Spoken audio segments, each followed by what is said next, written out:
झालं म्हणजे अत्यंत व्याकुळता. म्हणलं का, कशामुळे, कारण कुठलंच सांगता येत नाही, पण स्मरणात आनंद आणि विस्मरणात व्याकुळता हे मात्र अंतःकरणामध्ये अत्यंत तीव्रतेनं प्रकर्षानं घडतं. तर या ठिकाणी ढोबळ प्रेम नसतं किंवा लव ट्रँगल सुद्धा नसतो. पुंडली जो आपण कथा, कादंबऱ्या, चित्रपट, नाटक, सिरियल याच्यात पाहतो की त्याच्यातही सगळं प्रेमावरच आधारित आहे, सगळं प्रेम प्रकरणच आहेत सगळी. पण एक फूल दो माली, याचे काही काही ठिकाणी एक फूल चार चार माली. पुंडली हे त्यातलं प्रेम नाही. प्रेमणा सूक्ष्मा शलाका भावेती उच्यते. प्रेमाची सूक्ष्म शलाका आपल्याला सांगतो, जाड असलेल्या लोखंडाच्या कांबेपेक्षा, सळाकीपेक्षा, सबलेपेक्षा, पहारीपेक्षा अगदी चटकन कुठेही शिरणारी आणि चटकन संवेदना देणारी कोण असते? सुई. सुई जितकी सूक्ष्म महाराज ती चटकन तुम्हाला संवेदना देते, चटकन संवेदना देते. निखारा जितका बारीक तितका तो चटकन तुम्हाला भाजण्याची संवेदना देते, बरं का. त्याच्यामुळे सूक्ष्मता जी असते ना, ती सूक्ष्मता अत्यंत तीव्र असते. त्यामुळे भाव काय आहे नेमका, तर म्हटले प्रेमाची सूक्ष्म शलाका आहे. ती शलाका ज्याच्याशी जुळलेली आहे मंडळी, त्याच्याबद्दल काय वाटतं काय वाटत नाही हे शब्दांनी सांगताच येत. पण ही अवस्था मात्र नारद भक्ती सूत्रात जी सांगतात ती अवस्था होते की तद विस्मरणे परम व्याकुलता. म्हणून समर्थ म्हणाले की काय अवस्था होते भावानं, प्रेम भरे हरी कीर्तनी नाचत. तो प्रेमाचा भर आला म्हणजे जीवाच्या आकांतानं नाचावंसं वाटतं. आमचे रामदासी फार मोठे अधिकारी सत्पुरुष होते विदर्भामध्ये. प्रल्हाद महाराज काळे म्हणून, प्रल्हाद महाराज रामदासी जन्मभर रामनामाशिवाय दुसरं काहीच केलं. ते शेवटच्या अवस्थेमध्ये आमच्या नागपूरला ते आलेले असताना ते मला म्हणाले, मोहन बुवा मला की नाही हल्ली असं वाटतं, 84 वर्षाचं वय झालेलं होतं, शरीर थकलेलं होतं, प्रोस्टेट गॅस वगैरे शरीराला जे व्हायचे ते सगळ्या व्याधी झालेल्या होत्या. पण पडल्या ते म्हणाले, मला असं वाटतं की उठावं मोहन बुवा आणि थय श्रीराम श्रीराम श्रीराम श्रीराम करीत नाचावं, खूप नाचावंसं वाटतं, मला खूप नाचावंसं वाटतं. समर्थ म्हणाले ती सूक्ष्म शलाका नाचायला लावते आणि ढोबळ संवेदना जी असते ती तुम्हाला लाजे काजेचं भान ठेवते. कीर्तनाला बसलेली माणसं सुद्धा मधलं भजन करा म्हटलं म्हणजे इकडे तिकडे पाहत करतात. कोणी पाहत नाही माझ्याकडे टाळी वाजवताना, कोणी पाहत नाही माझ्याकडे रघुपती राघव राजाला. परमेश्वरावर प्रेम आहे, कीर्तनावर प्रेम आहे, पण ते ढोबळ आहे, ते बोथट आहे. त्याच्यामुळे बोथट जिथं असतं मंडळी त्या ठिकाणी लाज येते, मान अपमान येतो, परस्पर विरोधी गोष्टी त्या ठिकाणी येऊन आपल्याला ती गोष्ट करू. पण सूक्ष्म जिथं असतं त्या ठिकाणी राहवत नाही. प्रेम भरे हरी कीर्तनी नाचत किती. समर्थ म्हणाले लाज बिले लाजेला. ती लाज तिला म्हणतात. त्या लाजेनं सुद्धा लाजून मान खाली घालावी, इतका प्रेम भरे भगवंताच्या संकीर्तनानं, भगवंताच्या स्मरणानं, भगवंताच्या गुणगायनानं ती लाज बिले लाजेला. अशी ज्याची अवस्था होईल की या अवस्थेला तो जाऊन पोहोचला की मी आपल्याला सांगितलं की सगुणातून निर्गुण निराकार परमात्मा नातोडे मुख्य परमात्मा तो या सगुणातनं कळतो.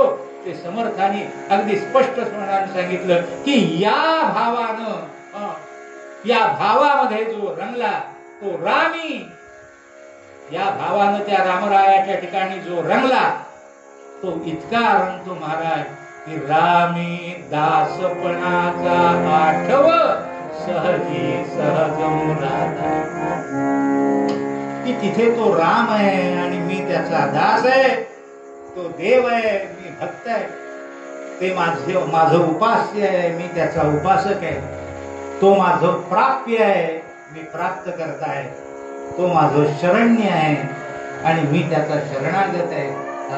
सगळं कळून कोण देव कोण भक्त कोण शरण्य कोण शरणागत यातलं काहीही ज्या अवस्थेला शिल्लक उरत नाही. मग आता मला सांगा ती अवस्था कोणती? ती अवस्था सच्चिदानंद अवस्था. सगुणात्म ज्ञानापर्यंत जाऊन पोहोचला, ज्ञानपूर्व अवस्थेपासनं ज्ञानपूर्ण अवस्थेपर्यंत जाऊन पोहोचला की सगळा आठव सहजी सहज मुराला. आता मेरा मै ही जानू, काय आहे ते माझं मीच जाणतो. या अवस्थेला जाऊन पोहोचता येतं सगुणाच्या भजनानं. ते कसं जाऊन पोहोचता येतं महाराज, त्याचं मोठं सुंदर अगदी अर्वाचीन काळात घडलेलं असं असलेलं एक उदाहरण आख्यानाच्या रूपानं आपण पाहूया. म्हणून समर्थांचे या विचार चिंतनाच्या भूमिकेतनं असलेले पूर्वरंग पदातले जे उद्गार आहे ते उद्गार आपल्या अंतःकरणामध्ये अगदी घट्ट धरून ठेवा. भावची दृढ झाला झाला भावची दृढ झाला, भावची दृढ झाला.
सहजी सहज मुरादा, सहजी सहज मुरादा, सहजी सहज मुरादा.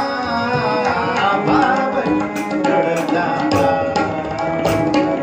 भावची दृढ झाला, भावची दृढ झाला. भगवती जगदंबा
गोष्ट आख्यानं सांगितली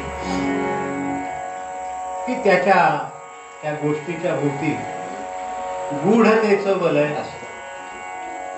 झाला असेल बा त्या काळामध्ये, तो काळ होता तसा. त्याच्यामुळे आपण बऱ्याचशा गोष्टी सांगणारही गृहीत धरतो, ऐकणारही गृहीत धरतो. तेव्हा तसं होत होतं, आता काही तसं होत नाही. जनाबाई बरोबर त्या काळात देव दळू लागत होता, पण आता काही पंढरीचा पांडुरंग काही कोणाचं दळण घेऊन डबा घेऊन काही जात नाही. तो काळ वेगळा होता, हा काळ वेगळा. त्याच्यामुळे जुन्या काळातल्या गोष्टी सांगितल्या म्हणजे त्याच्या भोवती अद्भुत रसाचं किंवा गोढतेचं वलय असतं. पण अगदी अर्वाचीन काळात ही जी गोष्ट प्रत्यक्ष डोळ्यांनी पाहिलेले चक्षुर्वयी सत्यम, हो आम्ही आमच्या डोळ्यांनी पाहिलं की त्यावेळेला हे असं म्हणजे असंच घडलं. हे जे काय आपण ऐकताय, जे काय बोलताय, याच्यामध्ये काहीही एक अक्षरही खोटं नाही. अशी घटना किंवा अशी गोष्ट सांगितली म्हणजे ती आपल्याला चटकन पडते. साधारणतः 1959-60 ती काही नवीन नाहीच आहे. 59-60 सालची म्हणजे माझ्या जन्माच्या सालची गोष्ट. त्याच्यामुळे मी ती डोळ्यांनी पाहिलेली नाही. पण प्रत्यक्ष ती घटना ज्यांनी डोळ्यांनी पाहिली त्या माणसांच्या अत्यंत जवळच्या संबंधामध्ये किंवा चांगल्या प्रेमाच्या संबंधामध्ये मात्र मी होतो. आणि ज्यांच्या संदर्भात घडली त्यांनाही मी प्रत्यक्ष डोळ्यांनी पाहिले. कोणाच्या संदर्भातली आहे महाराज? सगळ्या संप्रदायामध्ये ज्या उपाधी दिलेल्या असतात अधिकारी सत्पुरुषांना, त्या उपाधी मोठ्या लक्षपूर्वक पाहिल्या पाहिजे की त्या उपाधी दुसऱ्यांना देऊन चालत नाही. त्या उपाधी दुसऱ्यांना देऊन चालत नाही. महाराज कुणाला म्हणावं बरं का, परब्रह्म कुणाला म्हणावं, परब्रह्मस्वरूप कुणाला म्हणावं, श्रेष्ठ कुणाला म्हणावं, अनंत कोटी ब्रह्मांड नायक कुणाला म्हणावं, राजाधिराज कुणाला म्हणावं ठरलेलं. तसं भगवान कुणाला म्हणावं. तेव्हा माणसाला भगवान ही पदवी दिली जात नाही, तो किती मोठा सत्पुरुष असला तरी. माणसाला भगवान ही उपाधी लावली जात नाही. का? कारण माणूस किती मोठा जरी संत असला तरी अवतार मीमांसेच्या दृष्टीनं तो भगवंताचा किंवा परमेश्वराचा अंशावतार असतो. पूर्णावतारही नाही, पूर्णावतारही नाही, म्हणजे पूर्ण परात्परावतारही नाही. त्याच्यामुळे भगवान ही जी संज्ञा आहे ही संज्ञा फक्त पूर्ण परात्परापर्यंत जो पोहोचलेला आहे त्यालाच भगवान ही संज्ञा लावतो. म्हणून भगवान गोपाल कृष्ण महाराज की जय. कारण भगवान गोपाल कृष्ण हे पूर्ण परात्परावतार आहे. पण भगवान रामचंद्र महाराज की जय नाही. प्रभु राजाधिराज प्रभु रामचंद्र महाराज की. श्रीराम हा पूर्णावतार जरी असला तरी तो पूर्ण परात्परावतार नाही. म्हणून जाणकार लोक रामाला सुद्धा भगवान ही उपाधी लावत नाही. भगवान ही उपाधी फक्त कृष्णाला किंवा विष्णूला किंवा शंकरांना लावतात. आता गंमत अशी आहे की सब घोडे 12.5% अशी ज्यांची वृत्ती झालेली त्यांना सगळेच भगवान आणि त्यांना सगळेच अनंत कोटी ब्रह्मांड नाही. अहो कीर्तनाला उभा राहिला म्हणजे आमच्याकडे अगदी शेंबड का उभं राहील ना कीर्तनाला, महाराज कुंडली. अरे महाराज कसला तो कथेकरी आहे, त्याला कथेकरी म्हण, त्याला बुवा म्हण फार झालं तर. पण तो महाराज नव्हे. महाराज होण्यासाठी म्हणून अध्यात्मातलं राज्य करण्याची ताकद सामर्थ्य हे अंगी असावं लागतं. हा कशाचा फत्र्याचा महाराज, घरी बायको याचं ऐकत नाही, घरात राज्य करता येत नाही, हा महाराज कुंडली. असं बोलण्याचं तात्पर्य असं की भगवान ही उपाधी ज्यांना लावली आहे ती आमच्या स्वरूप संप्रदायामध्ये नवे नवे इतर संप्रदायामध्ये सुद्धा आपण फार थोड्या लोकांना भगवान ही उपाधी लागली बरं. तसं आमच्या रामदासी संप्रदायामध्ये भगवान ही उपाधी अर्वाचीन काळातच आली आणि अर्वाचीन काळातच लावली गेली. ती म्हणजे श्रीधर स्वामी महाराजांना लावली. श्रीधर स्वामी 1973 साली शांत झालेले, म्हणजे त्यांचा सगळा असलेला जो जीवनपट आहे तो हे 1901 जे सुरू झालं तिथपासून जन्म आणि पुढे 1973 पर्यंत असलेलं 72-74 वर्षाचं आयुष्य असा असलेला सगळा जीवनपट हा 1901 म्हणजे गेल्या शतकातला होता. इतकी सेवा केली आपल्याला संत श्रीधर आणि समर्थांची की श्रीधर स्वामींनी केलेल्या समर्थ सेवेला तोड नाही. अनन्य भावे सद्गुरु चरण सेविले पूर्ण श्रद्धे करून. ते किती अनन्य भावाने आणि पराकोटीच्या आतुरतेने तळमळीने कुचले उपासना केली की त्या योगी भगवान श्रेष्ठ उपाधी पावले. श्रीधर स्वामींनी केलेली समर्थांची सेवा जी आहे ती सेवा इतकी उच्च प्रतीची होती, इतकी कमालीची तळमळीची होती की त्या तळमळीला बघून लोक त्यांना भगवान आपण आपल्यासारखे आपण खरोखरीच भगवान आहात. भगवान म्हणजे वत्नाम वैभवम.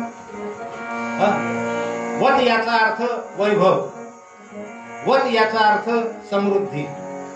त्याच्यामुळे ज्या शब्दाला वत हा प्रत्यय लागतो त्या शब्दार्थानं जो समृद्ध आहे असा त्याचा अर्थ होतो. जसं धनवत म्हणजे धनवान, ज्याच्याजवळ पैसा भरपूर आहे त्यालाच धनवान म्हणतात. नाही तो कोणालाही धनवान म्हणतात का? आमच्या अण्णावापुढे धनवान कुबेर बुवा असं कोणी म्हटलंय का? नाही, तो धनवान नाही हे तुम्हा आम्हाला सगळ्यांना माहिती आहे. त्याच्यामुळे आम्हाला कुबेर जरी म्हणत असले तरी धनवान म्हणत नाही, म्हणजे भिकारी कुबेर. कुंडली गुणवत, गुणाची समृद्धी ज्याच्या जवळ आहे तो गुणवान. विद्यावान, विद्येची समृद्धी ज्याच्या जवळ आहे तो विद्यावान. तसं भगवान, भगाची समृद्धी ज्याच्या जवळ आहे तो भगवान. मग भग म्हणजे काय? भगनाम कल्याणम. भग या शब्दाचा अमरकोशामध्ये सांगितलेला जो अर्थ आहे तो भग म्हणजे कल्याण. ज्याच्याजवळ कल्याणाची समृद्धी आहे, ज्याच्याजवळ गेल्यानंतर कल्याणाशिवाय दुसरं काही होतच नाही, दुसरं काही प्राप्तच होत नाही, त्याला भगवान म्हणतात. म्हणून समोर असलेला भगवान त्याचं स्त्रीलिंगी जे रूप आहे ते आपल्या अंबाबाईचं नाव आहे या देवळाच्या भगवती. पुरुष असला तर भगवान आणि त्याच वत प्रत्ययाने स्त्रीलिंगी तयार होणारं जे नाम आहे ते म्हणजे भगवती. म्हणजे कल्याणाची समृद्धी जिच्या जवळ आहे ती भगवती, कल्याणाचं समृद्धपण ज्याच्या जवळ आहे तो भगवान. तर ही भगवान उपाधी श्रीधर स्वामींना प्राप्त झाली. महाराज सांगावा तेवढा अधिकार, एवढं मोठं चरित्र लिहिलंय आमच्या मारुती बुवानी आमच्या श्रीधर स्वामींचं गद्यामध्ये. सांगावा तेवढा त्यांचा अधिकार आणि प्रसंग थोडे, पण आपल्याला सांगतो अत्यंत तळमळ आणि सूक्ष्म प्रेम हा श्रीधर स्वामींच्या अगदी उपासनेच्या अवस्थेपासून म्हणजे बालपणापासून तो श्रीधर स्वामींच्या स्वभावाचा आत्मा होता. 14 वर्षाचं वय असताना ते गडावर आले, त्यांच्या 14व्या वर्षी. बरं, आणि आपल्याला सांगतो 14 वर्षाचं ब्राह्मणाचं पोर, बरं, बाकी काही कुठला आधार नाही, कुठला वशिला नाही, आणि तिथे गडावर येऊन राहायला लागल्यानंतर त्यावेळेसचे असलेले जे कोणी होते तिथले अधिकारी त्यांनी या पोराला जेवढं पिळून घेता येईल, जेवढे त्याच्याकडनं कष्ट करून घेता येतील एवढे तर करून घेतलेच. असं कष्ट किती करावे लागले ते त्यांनी काही माणूस मरत नाही आणि त्यांनी काही कमी होत नाही. पण कष्ट करून सुद्धा उपेक्षा, उपहास आणि छळ या 3 गोष्टी जर त्याच्या जोडीला आला तर आपल्याला सांगतो कष्ट करण्याची श्रद्धा हालते होते, जळमळीत होते. पण आपल्याला सांगतो महाराजांची, श्रीधर स्वामींची श्रद्धा अजिबात हालणे, किती तत्परतेनं सेवा करावी. आज आपण जे गडावर जातो ते पूर्वी गड अगदी छोटासा होता. श्रीधर स्वामींच्या काळामध्ये असलेलं समाधी मंदिराचा जो जुना शिवशाही शिवकालीन असा असलेला जो मोठा लाकडी सभामंडप आहे, तो लाकडी सभामंडप, समाधीचं मंदिर, त्याच्यासाठी आतमध्ये जाणारा, भुयारात जाणारा तो सरळ रस्ता आणि वरती रामाची केलेली स्थापना, एवढंच फक्त होतं. डाव्या बाजूला शेतघर समर्थांचं, बाकी सगळा भाग मोकळा होता. अगदी काय म्हणतात त्याला, सुरुवातीच्या काळामध्ये येणाऱ्या भक्तांना राहायला सोय व्हावी आणि म्हणून आपण जात असताना जिथं बकुळीची आणि अशोकाची अजूनही ती झाडं शिल्लक आहेत, त्या झाडांच्या रांगांमधनं आपण जातो. त्याच्या दोन्ही बाजूला, डाव्या उजव्या बाजूला असलेल्या, वरती पत्र्याचं छत घातलेल्या आणि चुनेरी भिंतीच्या बांधकामाच्या ज्या खोल्या आपल्याला दिसतात, तेवढंच बांधकाम पूर्वी गडावर होतं. बाकी सगळं मोकळं अंगण. ते अंगण श्रीधर स्वामींनी झाडा. दिवसभर अंगणाकडे लक्ष ठेवा. आणि एवढी झाडं त्या ठिकाणी, बकुळीची झाड आहेत, अशोकाची झाड आहेत, बाकी इतरही वृक्ष आहेत. आता दिवसभर ती झाडं हालणार, त्यांची पानं हालणार, पानं गळून पडणार. पण एक जरी पान झाडलेल्या त्या पूर्ण अंगणामध्ये गळून पडलं तरी या 13-14 वर्षाच्या श्रीधरांनी धावत जावं आणि ते पडलेलं गळलेलं एक पान किंवा तशी 4 पानं जी पडली असतील ती आणून पुन्हा कचरा कुंडीत टाकावी. का? कोणत्याही वेळेला, कोणत्याही दिशेनं, कोणत्याही बाजूने जर समर्थ आले किंवा निघाले तर त्यांना अंगण अस्वच्छ असता दिसता उपयोगाची, अंगणात पानं पडलेली त्यांना दिसता उपयोगाची नाही, स्वच्छ त्यांच्या डोळ्याला दिसावं. एवढी आपल्याला संतोष श्रद्धा की कोणत्याही वेळेला, कोणत्याही बाजूने माझे समर्थ येतील आणि सेवा पाहतील, हा असा असलेला अत्यंत व्याकुळ भाव हा श्रीधर स्वामींच्या चरित्राचा जन्मभर असलेला आत्मा होता.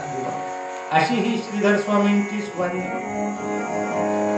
साधारणतः त्यांचंही वय 58 ते 60च्या दरम्यान असलेलं असं वय त्यांचं झालेलं.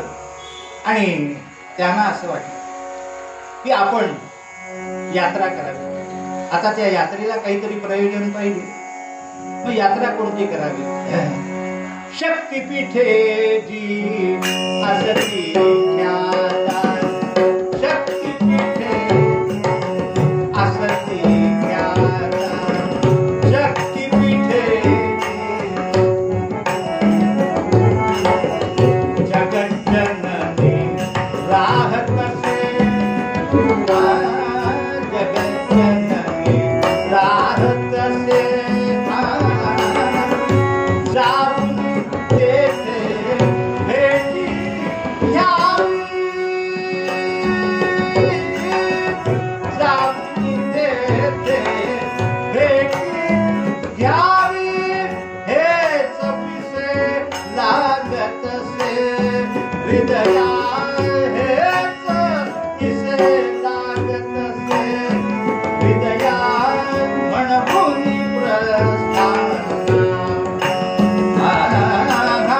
म्हणून प्रस्थान, क्षेत्रे हिंदित नाना, म्हणून प्रस्थान.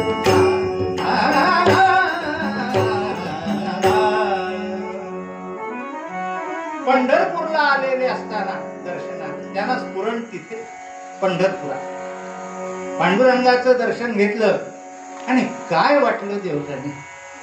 पण त्यांना असं वाटलं की या जगाच्या पित्याचं दर्शन घेतलं.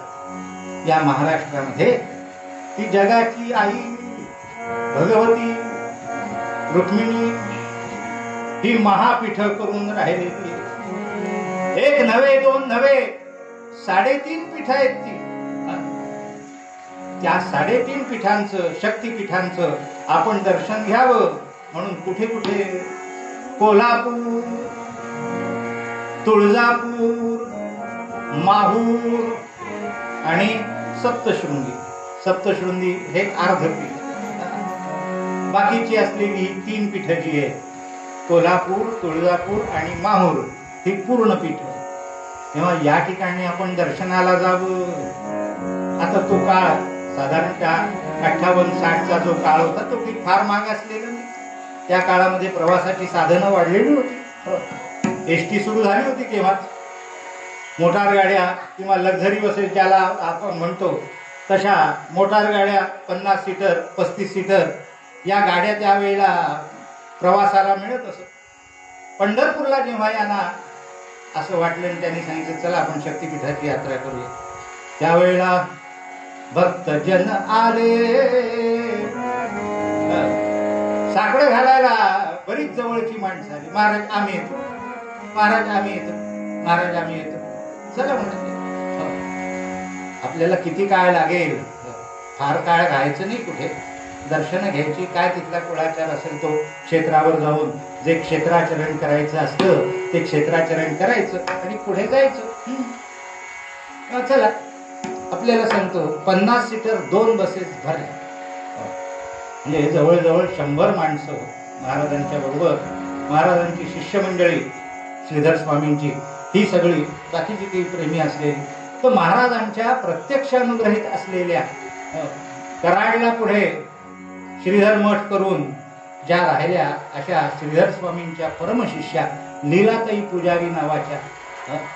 आपल्याला सांगतो मी कीर्तन करीत करीत जेव्हा या भागात फिरायला लागलो त्यावेळेला साधारण 80-81 सालच्या उन्हाळ्यामध्ये एक कथा करायला म्हणून करायला आलो. तेव्हा माझी लीलाताईंची माझी गाठ पडली.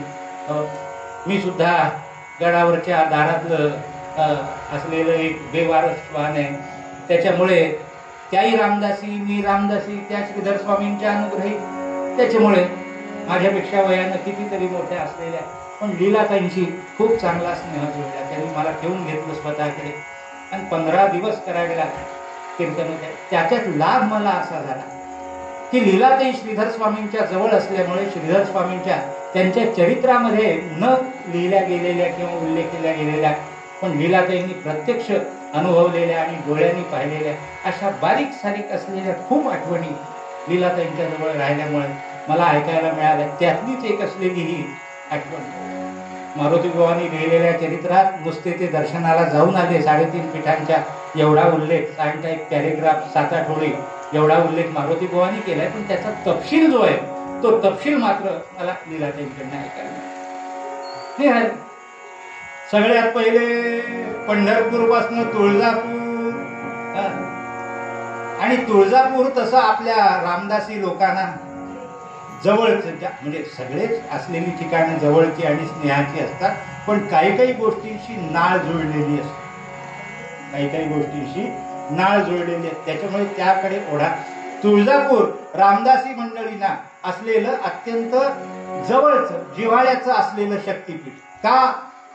कारण तुळजापूरला असलेली भगवती जी आहे दुर्गा स्वरूप प्रत्यक्ष अंबा म्हणजे पार्वती, ही जी तुळजापूरला राहिली मंडळी, तिचं दुसरं नाव आहे रामाई.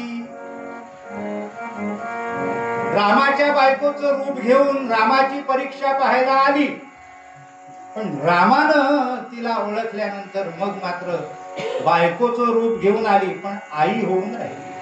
म्हणून तिचं नाव असं आहे रामाई. पहिल्यांदा तुळजापूरला येऊन दर्शन घेतलं. तिथून पुढे कोल्हापूरला आले आणि कोल्हापूरला आल्यानंतर मंडळी सांगोला, सोलापूर, लातूर, नांदेड असा प्रवास करीत करीत करीत नांदेड जिल्ह्यातच असलेलं हे जे माहूर नावाचं शक्तिपीठ आहे, या माहूर नावाच्या शक्तिपीठाला आले. काय सांगावं, माहूर असलेला गड, तिथला निसर्ग त्या काळातला अतिशय सुंदर होता. त्या नयनरम्य अशा माहूर गडाला पाहिल्याबरोबर स्वामीजींचं अंतःकरण अतिशय प्रसन्न झालं. पण गडावर काही राहायची सोय नव्हती आणि म्हणून त्या माहूर गावामध्ये विष्णुदास नावाचे फार मोठे भगवतीचे उपासक होऊन गेले. ते विष्णुदास कवी तिथं होते, त्यांचं आडनाव लिमये, इकडूनच त्या भागात आलेले. परंतु आपलं सगळं आयुष्य त्यांनी भगवतीच्या सेवेमध्ये घालवलं आणि अतिशय सुंदर अशा रचना, रेणुकेच्या रचना, पद, नाना तऱ्हेची अष्टक आणि नाना तऱ्हेच्या आरत्या त्या विष्णुदासांच्या अत्यंत प्रसिद्ध आहे. तो मठ विष्णुदास कवींचा, त्या मठामध्ये मुक्कामाला सगळ्यांना आनंद झाला. सज्जन मेळा क्षणात जमला, सज्जन मेळा क्षणात जमला, सज्जन मेळा क्षणात भक्तवृंद ही धावून आला, भक्तवृंद ही धावून आला. हर्षे सकलही परिसर नटला, हर्षे सकलही, हर्षे सकलही परिसर नटला.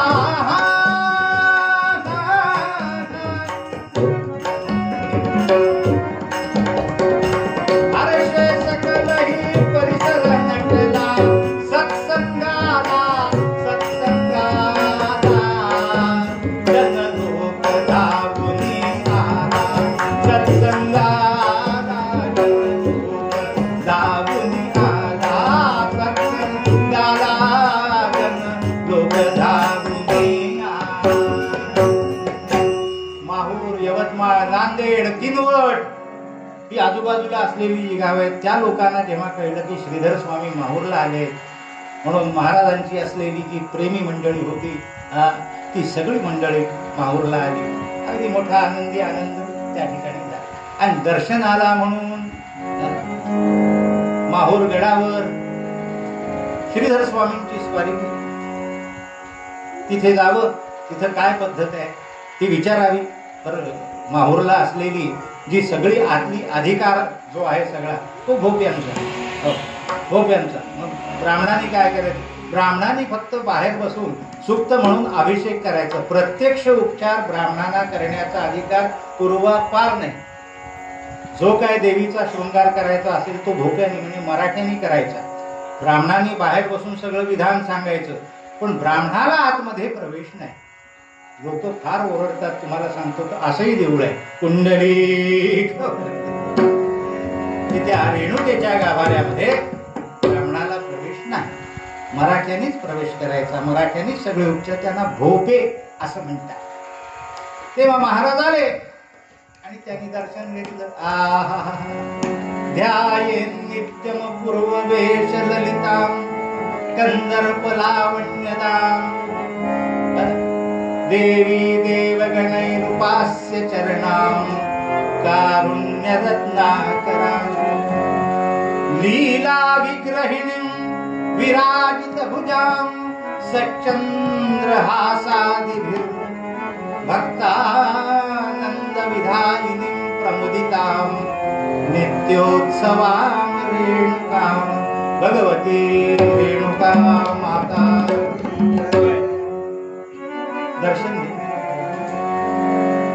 आणि पुढच्या सभा मंडपामध्ये शिष्याने आसन घातलं स्वामीजींचं आणि आसन घालून भगवतीच्या मुखाकडे एकच नजर लावली महाराज आणि तन्मय झाले. आई, फार लांबून आलो, तुझ्या दर्शनाला फार लांबून आलो. श्री मूलपीठ नायके, श्री मूलपीठ, श्री मूलपीठ नायके माय रेणुके अंबाबाई. आई, तुझी विविध रूप पाहत पाहत इथपर्यंत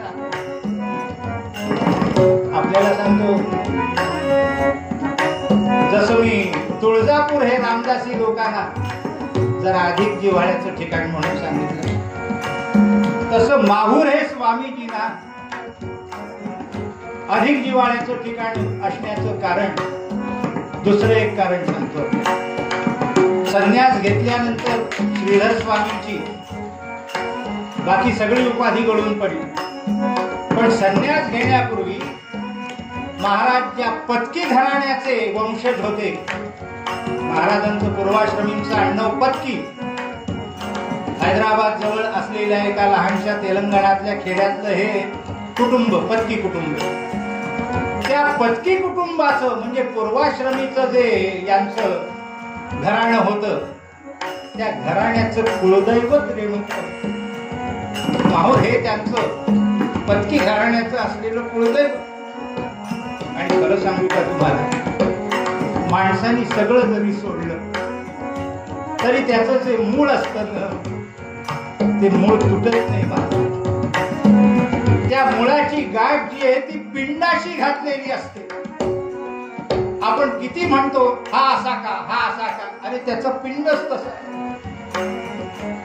तू किती जरी तो पिंड तोडायचा प्रयत्न केलास तरी तो बंध तुटत नाही. महाराज सगळं सोडून संन्यासी झाले, पण आपल्या घराण्याची असलेली जी कुलस्वामिनी आहे तिच्याविषयीच भक्तिप्रेम श्रीधर स्वामींच्या अंतःकरणात तिळभर सुद्धा कमी झालेलं नव्हतं. आणि म्हणून त्या आपल्या आईला येऊन भेटल्यानंतर, कुलस्वामिनीला पूर्वाश्रमीच्या येऊन भेटल्यानंतर वृत्ती तरी झाली त्यांची आई. कुलपीठ नायके माय रेणुके अंबाबाई, नको माझी उपेक्षा करू पावलवलाई, नको करू पावलवलाई.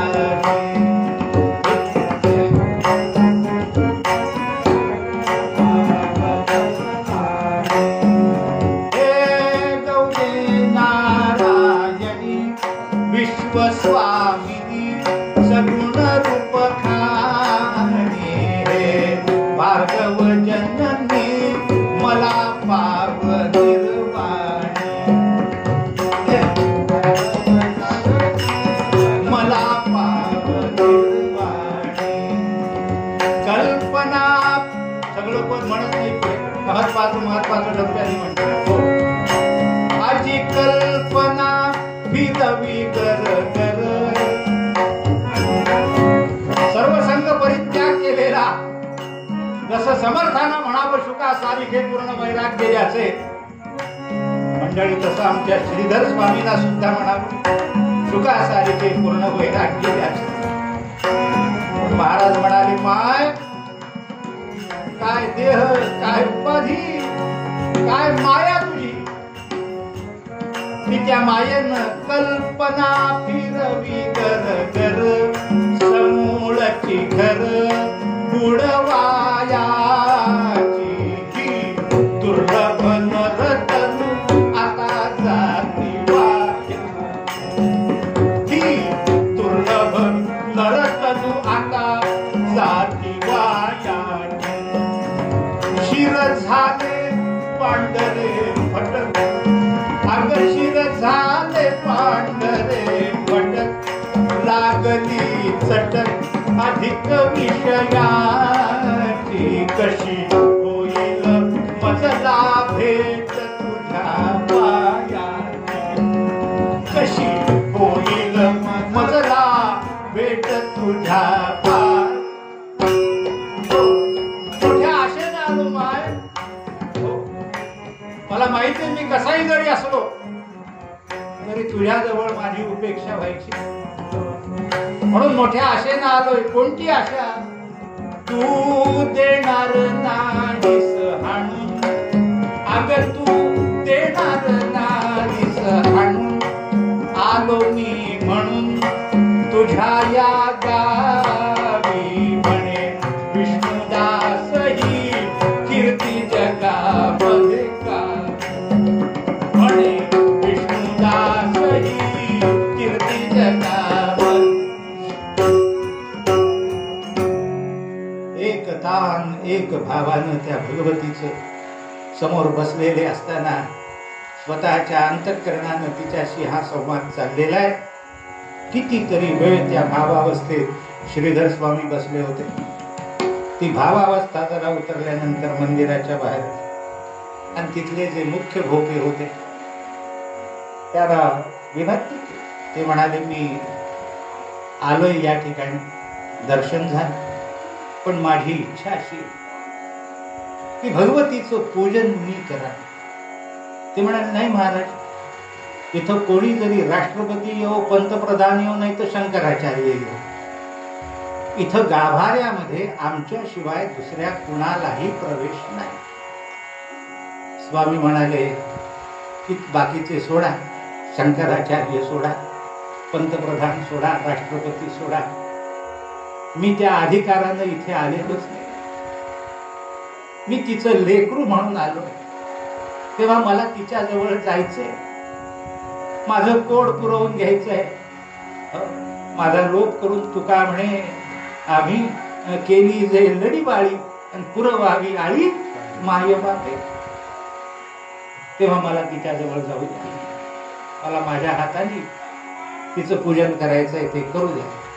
बरीच त्यावर चर्चा झाली. लगोलग जे पंच होते मंदिराचे, त्या पंचांची सभा झाली आणि भवती न भवती हो न. लोकांनी सांगितलं की जाऊ द्या, नियम जरी तुमचा असला तरी नियमाला काहीतरी अपवाद असतो, स्वामीजींना जाऊ द्या, त्यांचा अधिकार फार मोठा आहे. तेव्हा बाकीच्या ठिकाणी त्यांनी कुठेही असा आग्रह केला नाही, मला गाभाऱ्यात जाऊ द्या, मला माझ्या हातानं पूजा करू द्या, असा त्यांनी कुठेही आग्रह केला नाही. बरोबरीच्या माणसांनी सांगितलं की आम्ही पहिल्या क्षेत्री आलेलो नाही, कोल्हापूर, तुळजापूर असं करीत करीत इथपर्यंत आलेलो आहे. महाराजांनी असा कुठेही आग्रह केला, तिथले जे नियम असतील ते त्यांनी सांभाळून काय स्वतःला उपचार करायचे ते केले. पण इथे त्यांनी जो हट्ट धरला लहान मुलासारखा, तेव्हा तुम्ही सुद्धा ते समजून घ्या की एक असं हे मूल आईच्या जवळ जाण्यासाठी म्हणून हट्ट करते. बरं, नाही म्हणायचं असलं तर तिला नाही म्हणू द्या ना, तुम्ही कोण नाही म्हणणार. जर तुमच्याशिवाय आतमध्ये प्रवेश करणं हे जर निषिद्ध असेल आणि ते जर तिला मान्य असेल, तर याचं वाईट प्रत्यंतर तुम्हाला येणार नाही. यायचं झालं तर कुणाला स्वामी नाही, त्याचे काय परिणाम चांगले वाईट होतील ते पाहून घेतील स्वामी, तुम्ही कशाला नाही म्हणता. असा बराच युक्तिवाद माणसंही आपल्याला सांगतो. जुन्या काळातली माणसं समजूतदार होती. ते म्हणाले ठीक आहे, पण याची वाच्यता कुठं बाहेर करू नका, नाहीतर तुम्ही एकदा गाभाऱ्यात गेलात म्हणून कोणी येईल, कुठलाही एखादा संन्यासी येईल, कुठलाही एखादा महाराज येईल आणि मलाही जाऊ द्या असं म्हणेल, असं करेल, तसं करू नका. ठीक आहे. आणि ती परवानगी मिळाल्यानंतर महाराजांनी सांगितलं की पूजा बांधायची, ती उत्तम उत्तम पूजा बांधायची. ती सूप खरेदी केली आणि ती मराठवाड्यात मिळणारी जी सूप आहेत, बांबूच्या असलेल्या याच्यापासून विणलेली ती सूप असतात, ती विस्तीर्ण सूप असतात. त्या सुपांच्या मध्ये आपल्याला सांगतो शिगोशीग भरलेल्या सगळ्या पूजा साहित्याची योजना केली. ओट्यांसाठी म्हणून ठीक आहे, 5 नारळांची ओटी भरली, 11 नारळांची ओटी भरली, नाही, शिगोशीग नारळ, शिगोशीग पातळांच्या घड्या, शिगोशीग खण, अगदी सुंदर उत्तम प्रतीचे असलेले. आमच्याकडे त्याला चिन्नोर नावाचा जो तांदूळ आहे तो सगळ्यात भारी सुगंधी असलेला, त्या तांदळाच्या गोण्या, बदाम, खारका, विड्यासाठी असलेली पानं, तो त्रयोदशी गुणी विडा करायचा म्हणून त्याच्यासाठी लागणार अगदी खोबरं बदामापासून अगदी केशर कस्तुरी पासून सगळं साहित्य आपल्याला सांगतो की एखाद्या संस्थानिकानं किंवा राजानं जी पूजेची तयारी करावी, अगदी तशी तयारी बरं का, सगळ्यांना करायला सांगितली, शिष्यांना करायला सांगितली आणि त्याप्रमाणे सगळी सिद्धता होऊन दिवस ठरला की या दिवशी पूजा करायची, महापूजा करायची, तिची ओटी स्वामींनी भरायची आणि ती पूजा संपली म्हणजे खाली यायचं, मुक्काम हलवायचं, पुढे जायचं. ठरलं त्याप्रमाणे, नियमाप्रमाणे कुणीही शिष्यानी अगदी गाभाऱ्यात सुद्धा यायचं नाही. ज्या वेळेला स्वामी आत जातील त्यावेळेला बाहेरून दरवाजा लावून घ्यायचा, कडेकोट बंदोबस्त करायचा. सभा मंडपामध्ये आजूबाजूच्या परिसरामध्ये कोणीही तिथे असणार नाही याची खबरदारी घ्यायची. म्हणजे थोडक्यात आताचा असलेल्या करोनाची जी अवस्था आहे ती करून घेतली त्यावेळेला मुद्दामून, काही झालेलं नसताना. की अगदी कडेकोट बंदोबस्त, कुणी आत नाही कुणी बाहेर नाही, काही असं होऊन ते सगळं साहित्य शिष्यांनी आतमध्ये नेऊन ठेवलं. स्वामीजींनी प्रवेश केला आणि कवाड लावून घेतलं. कवाड लावून घेतलं आणि कवाड लावून घेतल्यानंतर स्वामी आतमध्ये गाभाऱ्यात शिरले. ते गाभाऱ्यात आतमध्ये शिरल्यानंतर स्वामींनी त्या ठिकाणी कोणत्या प्रकारानं उपचार केले आणि कोणत्या प्रकारानं भगवतीची पूजा केली याचा कोणीही साक्षीदार, कोणीही पाहिलं. पण गेल्यानंतर निश्चितच आपल्याला सांगतो, कर्मकांड हे श्रीधर स्वामींनी शेवटपर्यंत अत्यंत काटेकोरपणाने पाहिलं. उपासनेचा किंवा कुठल्याही पूजा विधीचा असलेला जो विधी आहे तो विधी एक सुद्धभर सुद्धा इकडे तिकडे झालेला स्वामीजींना चालत नसे. अत्यंत काटेकोर पालन. तेव्हा नक्कीच त्यांनी जी केलेली पूजा असेल ती पूजा उत्तम.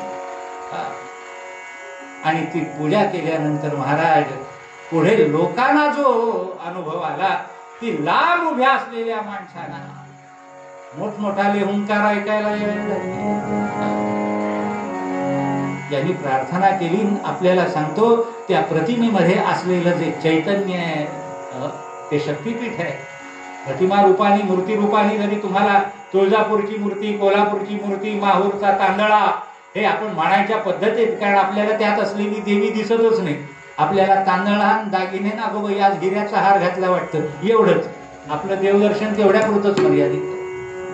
पण त्यातलं चैतन्य नक्की स्वामीने जागृत केलं असलं पाहिजे. कृपा कर श्री अंबाबाई, कृपा कर श्री अंबाबाई, कृपा कर श्री अंबाबाई. अग माहूर गडवासिनी दयाळे दर्शन मज देवी. जे माहूर गडवासिनी दयाळे दर्शन मज देवी. दयाळे अंत नको पाहू, दयाळे अंत नको पाहू.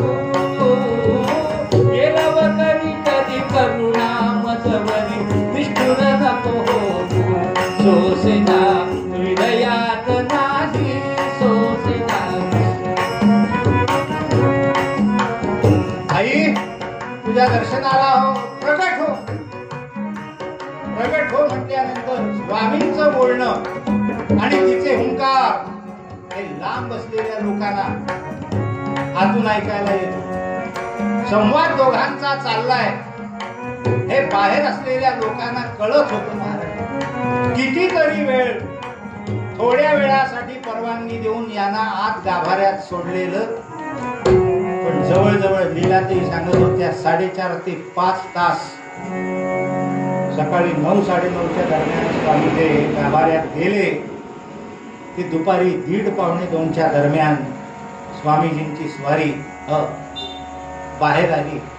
दार उघडायला सांगितलं आणि श्रीधर स्वामींची स्वारी जेव्हा बाहेर आली तेव्हा ज्यांनी प्रत्यक्ष त्यांना पाहिलं त्यांनी वर्णन करून असं सांगितलं की मळविटे चर्चिले शरीर.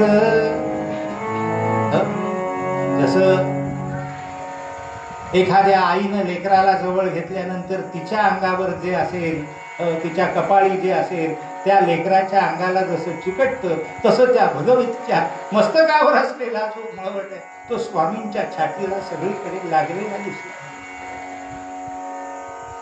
गळाभेट झालेली असावी, त्या भगवतीनं यांना पोटाशी धरलेलं असावं आणि इतकी प्रसन्नता आणि इतकी कृतज्ञता. ये तो मी म्हणून आई मला समाधान, तुझी भेट झाली. सगळी यातायात त्याच्यासाठी केली होती.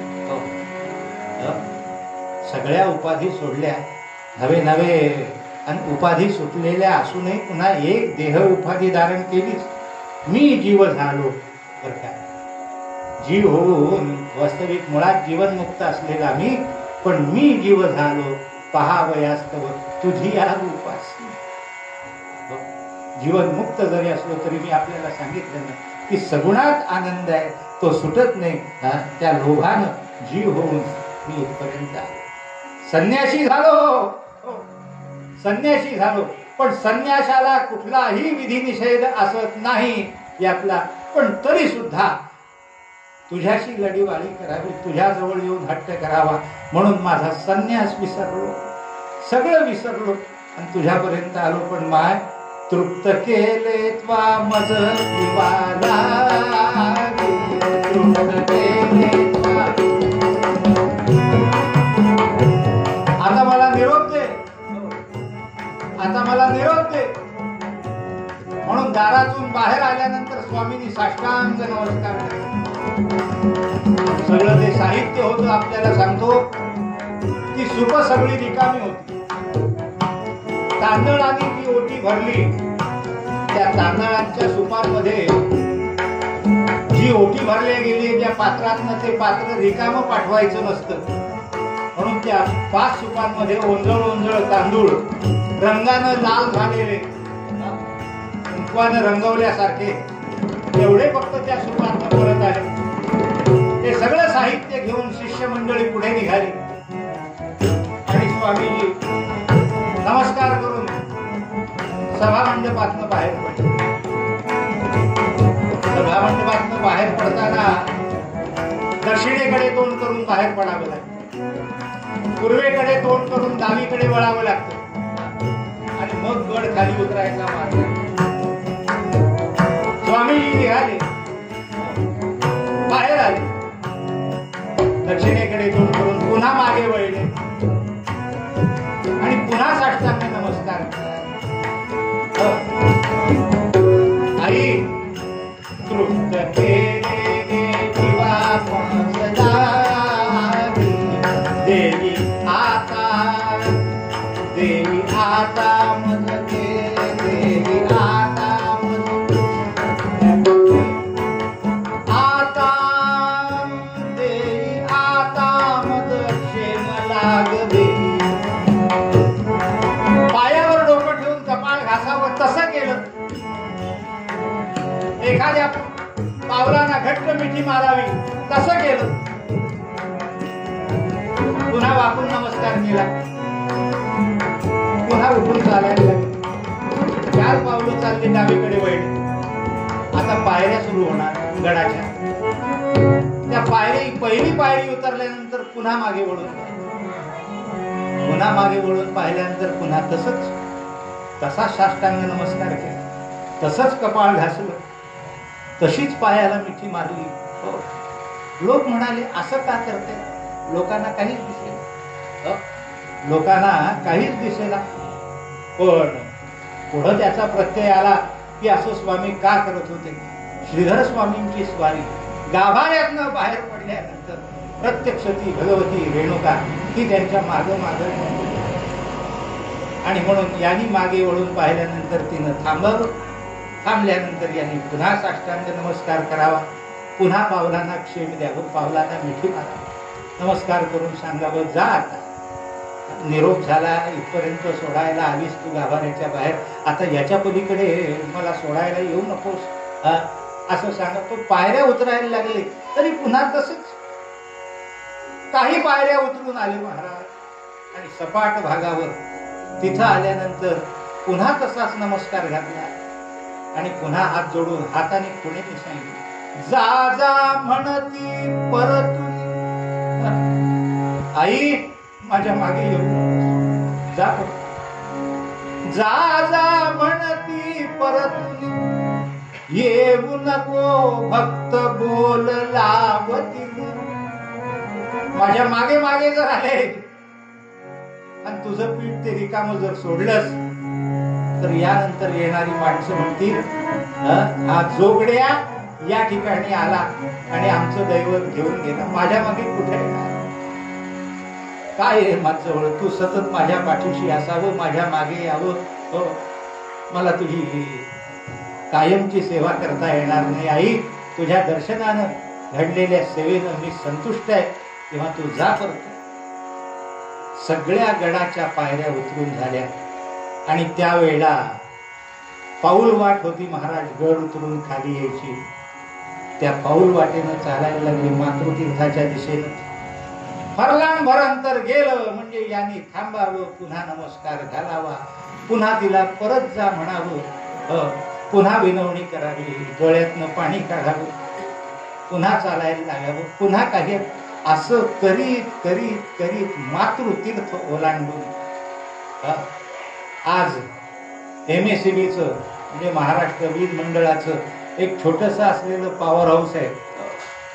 आता रस्ता झालाय मोठा, त्या रस्त्याने येताना ते पॉवर हाऊस लागतं. ते मातृतीर्थानं ओलांडून आपण त्या पॉवर हाऊस पर्यंत आलो की तिथून पुढे गावाची हद्द सुरू होते, घर बिरं लागायला सुरुवात होते. तिथपर्यंत आणि तिथपर्यंत आल्यानंतर सगळा गड उतरल्या गेला आपल्या लक्षात.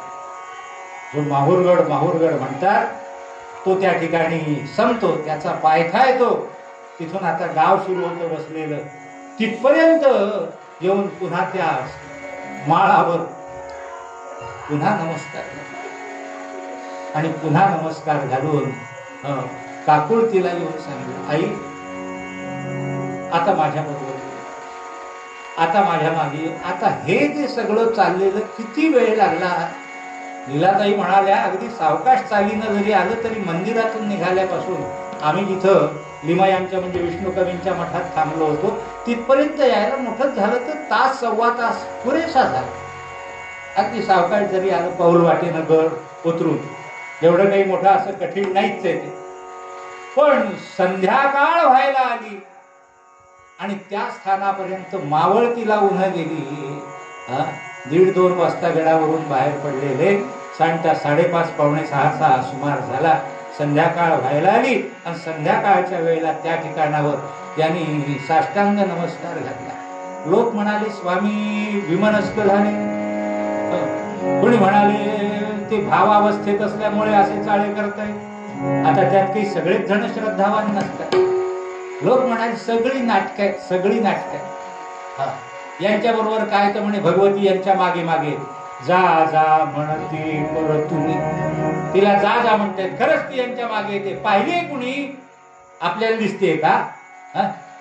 आपल्याला दिसतेय का? पाहिलीये कुणी? काहीतरी नाटक असंही म्हणणारे काही जण होते. पण त्या गावाच्या वेशीजवळ तिथपर्यंत आल्यानंतर श्रीधर स्वामींनी साष्टांग नमस्कार करून सांगितलं, आई जरी येशील मज मागी, तुझी अशी इच्छा आहे का की जिथे मी जाईल तिथं तू यावं? तर हे पीठ सोडून जर तू माझ्या मागे येणार असशील तर याच्यासाठी मला एकच उपाय आहे. काय? मलाच इथे कायमच समाधी रूपाने राहावं. मीच माझा देह या ठिकाणी. तू येणार कशी? माझ्या देहाबरोबर येणार ना. मग हा देह इथंच ठेवतो, याच जागेवर ठेवतो, म्हणजे याच्या पलीकडे तू जाणार नाही. असा निग्रह ज्या वेळेला स्वामीजींनी केला, गुडघ्यावर बसून हात जोडले आणि सांगितले, आता याच्या पुढे एक जर पाऊल तू टाकशील तर माझा देह इथल्या इथे मी सोडल्याशिवाय, तुझ्या पायाशी ठेवल्याशिवाय राहणार. असं त्यांनी म्हणायचा अवकाश ज्या ठिकाणी स्वामींनी डोकं टेकलेलं होतं, आपल्याला सांगतो 1.5 फूट लांबीची अशी असलेली ठळक पावलं ही त्या तिथल्या जमिनीमध्ये अगदी स्पष्ट उमटलेली दिसली.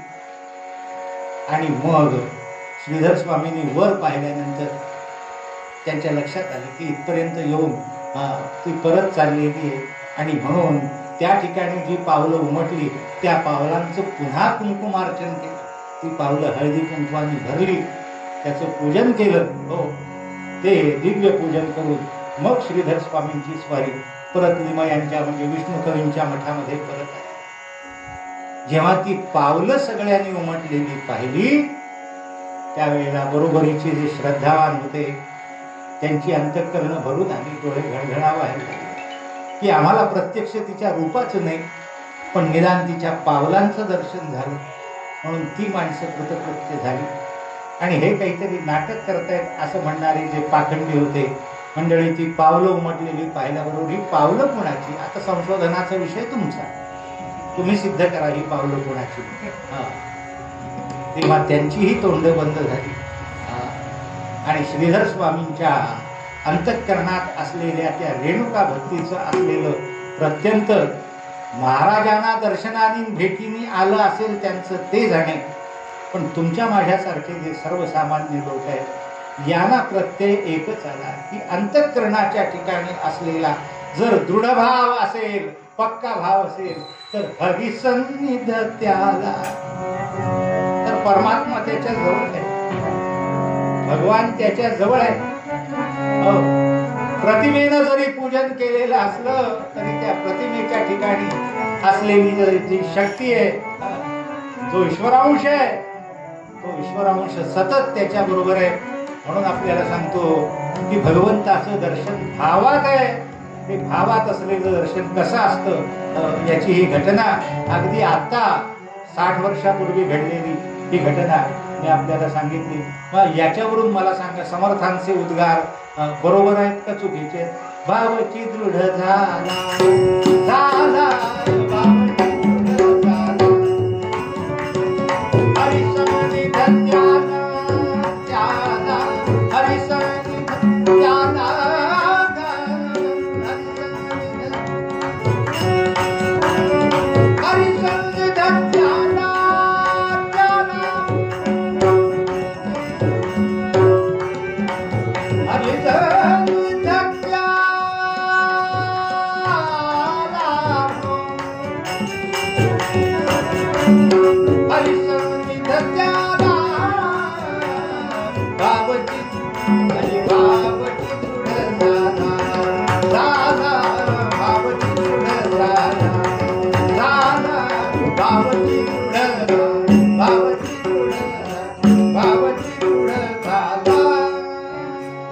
भगवती जगदंबा माता की सुदासा लिखे पूर्ण वैराग्य जाती परशुराम देवा हे चरणी पैनगंगा शुद्धोदक वाहिनी तुम तोगड एक सारखा उदोकार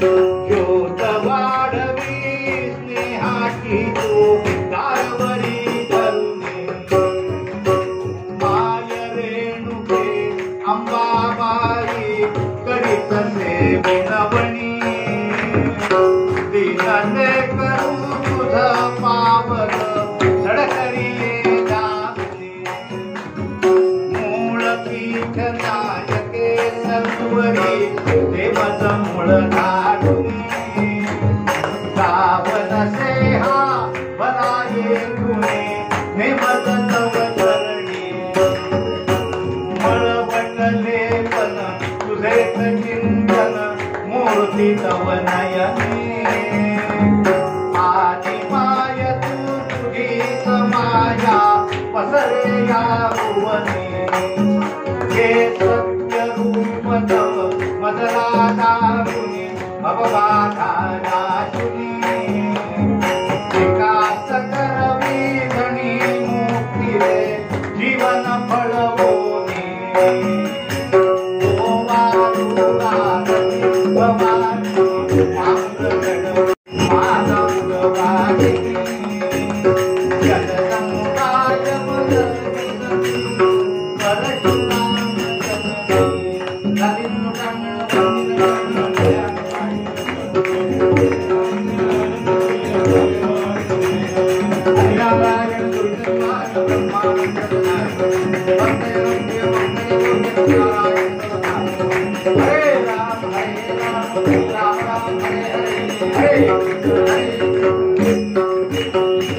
भगवती जगदंबा माता की जय जय जय रघुवीर